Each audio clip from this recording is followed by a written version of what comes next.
Hello दोस्तों, अगर आपने इस कहानी की पिछले भाग नहीं देखी हो तो ज़रूर देखिए। चलिए आज की कहानी शुरू करते हैं। वह कार से अपने तरफ का दरवाज़ा खोलकर बाहर निकला और वह लिली के साइड का दरवाज़ा खोला। तभी लिली उसके तरफ देखने लगी थी। दोनों की निगाहें एक दूसरे से मिली। तभी आरव लिली की तरफ हाथ बढ़ाया। लिली कुछ सोचने लगी थी तो ये देखकर आरव कहा, चलो फटाफट से बाहर निकलो। तभी एक शख्स पैलेस के अंदर से आया और वह लिली को बड़े ही ध्यान से देखा और बोला। इतने में ही लिली आरव का हाथ पकड़कर बाहर आ जाती है और आरव और लिली साथ में अंदर आते हैं। तभी वह शख्स जो कि दरवाजे पर खड़ा था वह कहने लगा, मिस काया सिंघानिया वेलकम होम। वह शख्स कोई और नहीं बल्कि मिस्टर जयराम सिंघानिया का असिस्टेंट था, अजय सिंह। तभी लिली कुछ कहती कि आरव ने उसका हाथ पकड़ा हुआ था और वह थोड़ा सा उसके हाथों को दबा दिया। लिली थैंक यू बोली और फिर लिली बोली, थैंक यू अंकल सिंह। तभी मिस्टर सिंह बोले, हम बहुत सालों बाद मिल रहे हैं, लेकिन मिस काया सिंघानिया मुझसे इतनी भी पोलाइटली मत होइए। और फिर वह मिस्टर सिंह, काया और आरव दोनों ने एक दूसरे के हाथों में हाथ को देखे जो कि आरव ने काया का हाथ पकड़ा हुआ था। तभी मिस्टर सिंह ने देखकर पूछे आरव से कि आपकी तारीफ। तभी आरव कुछ बोलता, तभी लिली कहने लगी, अंकल यह मेरे। इतने में ही काया के बोलने से पहले ही आरव ने कहा, इनका मंगेतर हूँ मिस्टर सिंह, जो कि दोनों को बड़े ही ध्यान से देख रहे थे। तभी आरव कहने लगा कि मैं और काया एक कॉलेज में साथ में पढ़ते थे, फिर 6 महीने बाद फ्रांस चले गए थे एक दूसरे को डेट करते हुए। हमें लगभग 1 साल हो गया है। इसने मुझे कहा कि घर में कुछ प्रॉब्लम हो गई है तो मैं इसके साथ ही आ गया आप सबसे मिलने के लिए और काया सिंघानिया का साथ देने के लिए। इतना कहते हुए आरव ने काया के इर्द गिर्द अपनी बाहें फैला ली, उसके कंधे पर हाथ रखकर बहुत ही अपनापन दिखाया।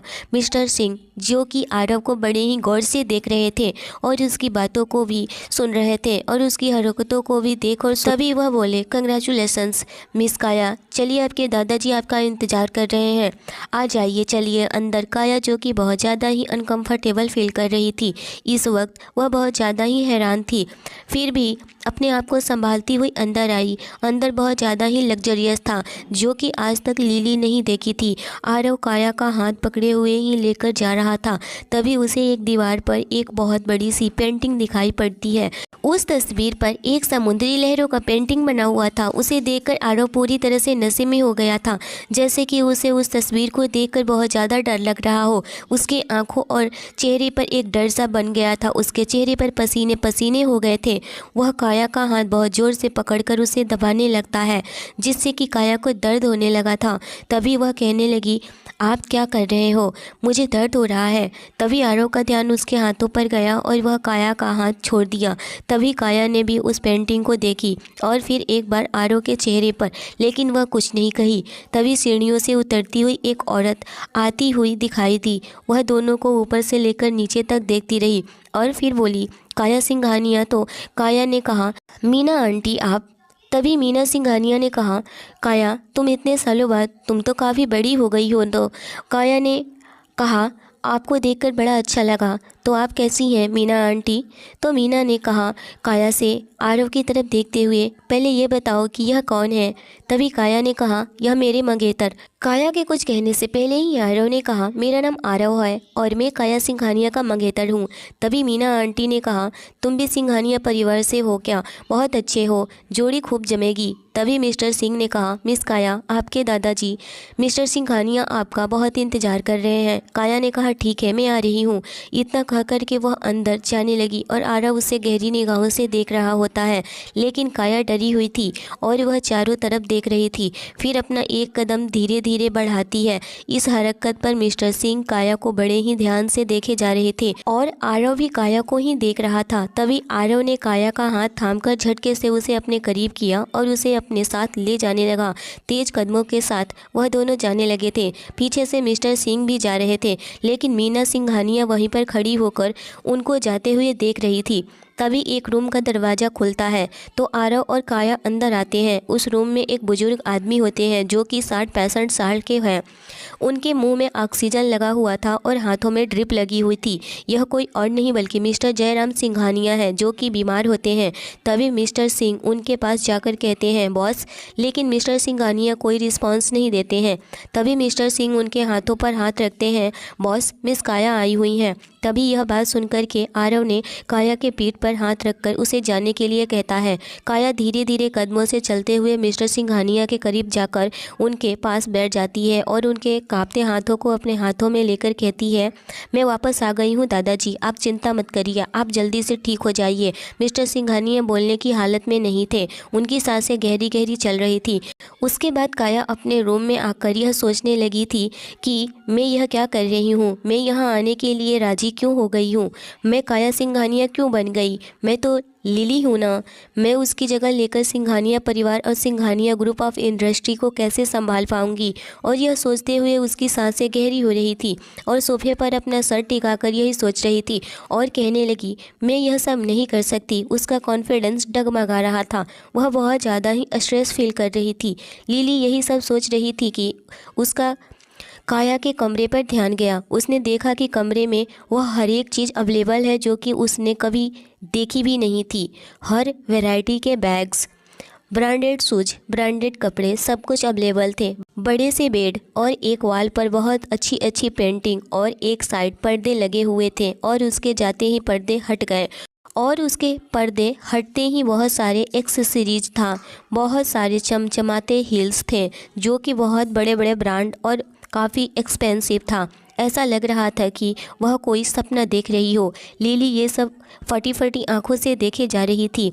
एक से बढ़कर एक नए डिज़ाइन के ड्रेस थे, सारे कवर्ड्स भरे हुए थे, हर चीज़ सुविधाओं की उपलब्ध थी वहाँ जो कि काया इस्तेमाल करती थी। हर तरह के ज्वेलरी, हर तरह के कपड़े, हर तरह के हिल्स, सब कुछ, और वह भी ब्रांडेड, जो कि सारे के सारे बहुत ज़्यादा ही एक्सपेंसिव थे।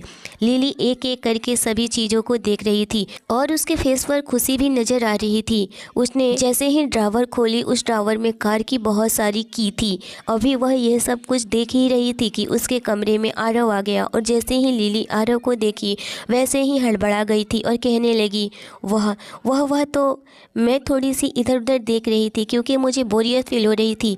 आरव यह बात सुनकर आगे बढ़ गया और उसके करीब आने लगा था और उसे उसका सूटकेस दिया जिसमें कि उसके कपड़े थे और पीछे मुड़कर जाने लगा और कहने लगा, जब तक तुम सिंघानिया परिवार की काया सिंघानिया हो यह सब कुछ तुम्हारा है। यह कहते हुए और अपने फेस पर स्माइल लिए हुए वह उस कमरे से चला गया। तभी लिली कहने लगी, मैं काया सिंघानिया रहूँगी तभी यह मेरे किसी काम के नहीं होंगे। तभी दूसरी तरफ समीर एक बार काउंटर में बैठे हुए वाइन पी रहा था और वहीं काया की दिखती हुई खूबसूरत सूरत उसको याद आ रही थी। जब वह उसके पास आती दिखाई दी कॉलेज में, जब वह लेने गया था उसको, तब उसको याद आ रही थी कि काया की एक एक बातें, कैसे उसने उसे नज़र उठाकर देखी थी, कैसे उसने उससे बात की थी और यह सोचकर उसके चेहरे पर एक लंबी सी स्माइल आ गई थी और वह कहने लगा, मुझे गलत इन्फॉर्मेशन दी गई थी लेकिन मिस्टर सिंघानिया ने ही तो मुझे एग्जैक्ट इन्फॉर्मेशन दी थी। अगर वह काया सिंघानिया नहीं है तो फिर असली काया सिंघानिया कहाँ है? मैंने उसे 2 साल तक ढूंढा लेकिन उसकी कोई भी खबर नहीं मिली। तभी उस बार काउंटर में एक लड़की आई, वह बहुत ज़्यादा ही खूबसूरत थी और आकर के समीर के पास कहने लगी, 20 लाख काफ़ी होंगे न इसके। इतना सुनकर समीर उसके तरफ देखने लगा जिस तरह वह लड़की बोल रही थी। समीर कहने लगा उसको देखकर, तुम? तो वह लड़की कहने लगी, मैं फैशन डिज़ाइनर कंपनी की CEO हूँ नताशा। वह एक कार्ड समीर की तरफ बढ़ा दी। समीर भी उस कार्ड को लेकर देखने लगा था और कहा, तो जिसने मुझे इतने सारे कॉल किया मेरी ज्वेलरी डिज़ाइन के लिए वह तुम थी। तो वह नताशा कहने लगी कि मेरा स्टूडियो पूरा फैशन डिज़ाइनर का सबसे स्टाइलिश स्टूडियो है। आपके डिज़ाइंस हमारे वैल्यू स्टाइल को बखूबी मैच करते हैं। मैं सिर्फ आपकी यह डिज़ाइन नहीं खरीदना चाहती हूँ बल्कि पूरे साल की ज्वेलरी डिज़ाइन खरीदूंगी। तभी समीर बिल्कुल उसके तरफ मुड़ करके वो उसके पास आया और कहने लगा, पूरे साल का ज्वेलरी का कितना पैसा दोगी मेरे डिज़ाइन खरीदने के लिए? तो नताशा कहने लगी, 1 करोड़ काफ़ी होंगे। समीर मुस्कुराकर बोला, इस प्राइस में तुम सिर्फ इसे खरीद सकती हो। वह उसके कार्ड को उसके तरफ बढ़ाया और कह रहा था। नताशा भी मुस्कुराई और अपने बाल सही करते हुए बोली, मिस्टर समीर, हम आपके साथ मिलकर काम करना चाहते हैं और हमें पसंद भी है। लेकिन इतने में ही समीर अपना फ़ोन उठाया और वह फ़ोन उठाकर अपनी नोटिफिकेशन चेक करने लगा। उसने उस नोटिफिकेशन में देखा कि काया सिंघानिया का फ़ोटो था, जो कि उसमें लिखा था कि काया सिंघानिया अपने घर वापस आ गई है।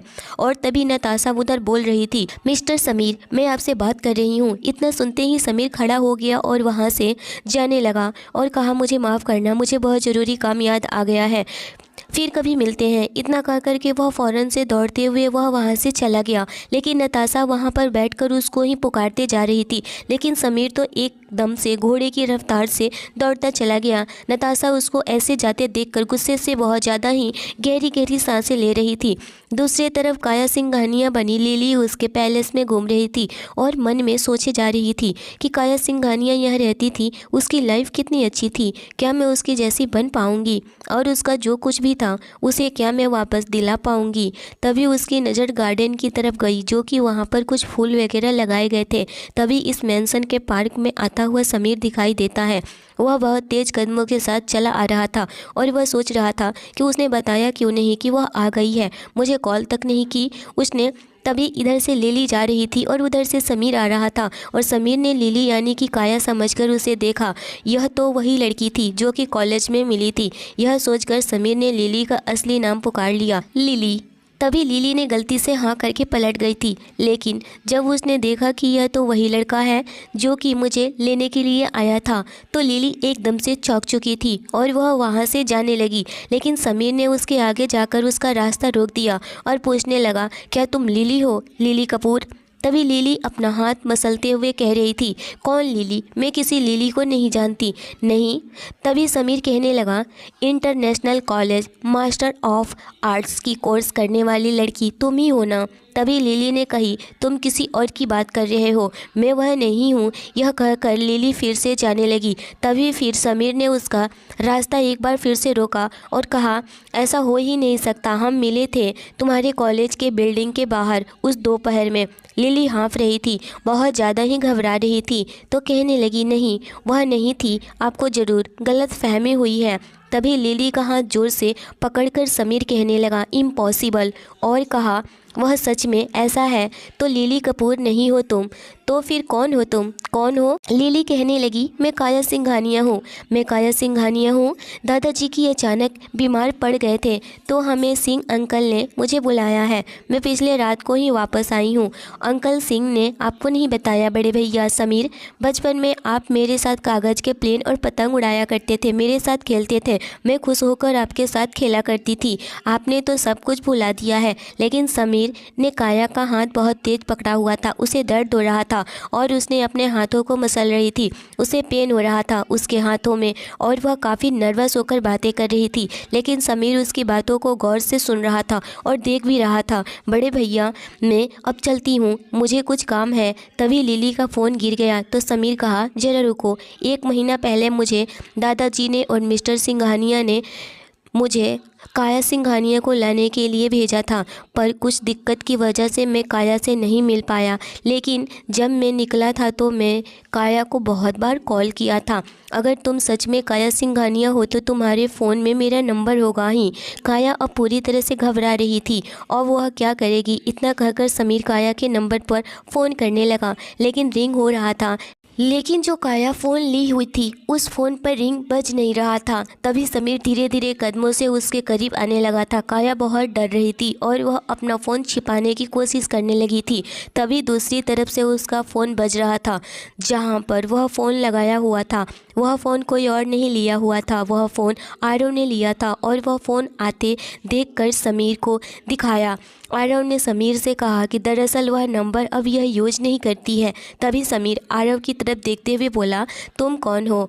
आरव ने काया को अपने बाहों के घेरे में लेते हुए काया की तरफ देखते हुए कह रहा था, मैं इसका मंगेतर हूँ। यह सुनकर काया आरव को बड़े ही ध्यान से देख रही थी और जो कि काया के हाथों पर हाथ रखा हुआ था, उस रखे हुए हाथ को समीर बड़े ही गौर से देख रहा था। तब उसको यकीन हुआ, लेकिन फिर भी वह अभी भी डाउट में था। वह वहाँ से चला गया और ऑफिस में जाकर बहुत गहरी सोच में डूबा हुआ था कि काया सिंघानिया काया का कोई मंगेतर भी हो सकता है। तभी आरव ने काया के रूम में गया और दरवाज़ा बंद कर दिया और काया के करीब आते हुए कहने लगा, मैंने तुमसे कहा था ना कि काया सिंघानिया परिवार में आते हुए तुम्हें अपनी पुरानी पहचान बंद करनी होगी, और अगर तुमने काया सिंघानिया नहीं बन पाई तो जिन लोगों ने तुम पर नज़र है तुम्हारा सारा सच जान जाएंगे। फिर आरव उसके और करीब जा कर के कहने लगा, मरना चाहती हो क्या, या फिर मौत कैसे होती है यह भी भूल गई हो। अपने हाथों से उसके गालों को कसकर पकड़ा और कहा, तुम्हें यहाँ पर हर पल चौकन्ना रहना होगा। अगर तुमने जरा सी भी लापरवाही की तो उसका नतीजा बहुत बुरा होगा। वह उसे दांत पीसते हुए यह सारी बातें बोल रहा था। जब समीर चला गया तो आरव ने काया को हाथों से पकड़कर रूम में लेकर आया था और अब यह सब बोल रहा था, अगर तुम मरना नहीं चाहती हो तो जो मैंने तुम्हें बातें बताई है उस पर बात का ध्यान रखो, वरना तुम्हें कोई नहीं बचा पाएगा, समझी तुम? कोई भी नहीं, तुम सिर्फ काया सिंघानिया हो, तुम्हें काया सिंघानिया ही बनना होगा। काया अपना चेहरा उसके हाथों से हटाने की भरपूर कोशिश कर रही थी। उसको दर्द हो रहा था, लेकिन आरव ने उसके गालों को कसकर पकड़ा हुआ था और बड़े ही गौर से उसे देखने लगा था। तुमने सुना ना? इतना सुनकर काया ने अपना चेहरा उसके हाथों से हटाई और वहाँ से हट गई और लंबी लंबी सांसें लेकर हाँफने लगी थी। इतना बोल करके आरव जाने लगा, लेकिन लिली ने कहा, आरव मुझे यह बात जाननी है कि क्या तुम सच में काया सिंघानिया के मंगेतर हो? तुमने मुझे यहाँ लाकर काया बना दिया, मकसद क्या है तुम्हारा? तुम करना क्या चाहते हो मेरे साथ और मेरे जरिए से? आरव फिर से गुस्से में बोला, क्या कहा तुमने? तभी फिर काया चिल्लाते हुए कही, तुम भी बाकियों की तरह हो और तुमने काया की आंखें दी है, यहाँ आने पर मजबूर किया है मुझे।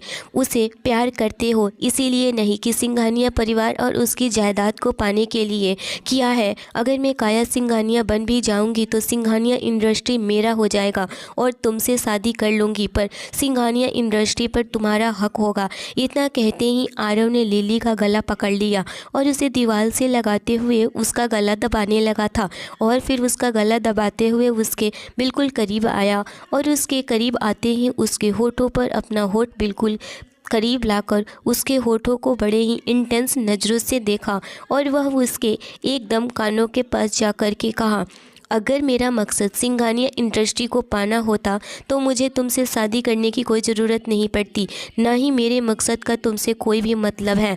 तुम बस काया सिंघानिया बनने की एक्टिंग करो। अगर दोबारा तुमने कुछ गलती की तो मैं तुम्हें बचाने के लिए नहीं आने वाला हूँ। और यह कहते टाइम उसके गले पर बहुत दबाव बनाया जा रहा था, जिससे लिली बहुत ज़्यादा ही हर्ट हो रही थी, उसको बहुत ज़्यादा पेन हो रहा था। इतना कहने के बाद आरव ने उसका गला एक झटके में छोड़ दिया था और वह वहाँ से चला गया।